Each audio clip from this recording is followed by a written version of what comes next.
Terharunya ramai yang support live malam tadi. Ceritanya macam ni, kita saja je buat konten makan dengan keripik ubi sambal hijau. Lepas tu ramai yang nak beli. Nak bagi orang makan ni bukan main-main. Kita kena bagi yang terbaik macam kita makan sendiri. Untuk goreng keripik, kita guna minyak botol tau. Lepas tu kita sagai manual. Atas komen sekut tawa, kita guna plastik saja, tak jadi guna balang. Lepas tu untuk sambal, kita kena hantar dekat kilang retok dekat kawasan Tebeloh ni. Untuk kita nak buat sendiri tak mampu lagi. InsyaAllah akan datang. Mana tahu boleh beli mesin retok sendiri kan. Sambal ni kalau tak dibuka plastik dia, insyaAllah tahan setahun. Maka terhasillah keripik ubi sambal hijau dari jenama Yusof Brand. Ini depan dia dan ini belakang. Kita letak sekali sambal hijau tu kat dalam. Produk dah ada, langkah seterusnya kita kena cuba pasarkan lah, test market. Lepas tu saya sajalah malam tadi nak buat live. Wah, mencari macam mana nak letak beg kuning dalam live. Rezekinya ramai yang join live malam tadi. Siapa yang join? Cuba komen dekat bawah. Terima kasih banyak-banyak. Sambil live cuba letak beg kuning. Alhamdulillah, Iqbal pembeli pertama. Total semalam ada 7 orang pembeli. Yang ni pula kita nak setting macam mana kita nak letak kita punya stiker bagi seragam semua. Satu lagi masalah, macam mana kita tak nak bagi keripik kita hancur bila sampai kat customer. Kita kena letak juga wrapping dan kita kena letak dalam kotak. Kotak ni kita ambil percuma je dekat supermarket. Kalau korang sampai kotak tepung tu, minta maaf lah ya. Pada semua pembeli batch pertama ni, saya harap sangat korang komen dekat bawah ni selepas sampai, sedap ke tak sedap ke, kurang masin ke, semua komen je kat bawah untuk penambahbaikan akan datang. Alhamdulillah, terima kasih banyak guys untuk support live malam tadi. Saya cuba-cuba je guys. Lepas tu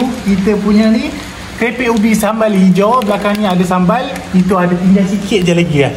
Siapa nak grab kat bawah menjadi orang yang pertama jadi testimoni kita. Okay guys, terima kasih banyak. Bye bye. Assalamualaikum.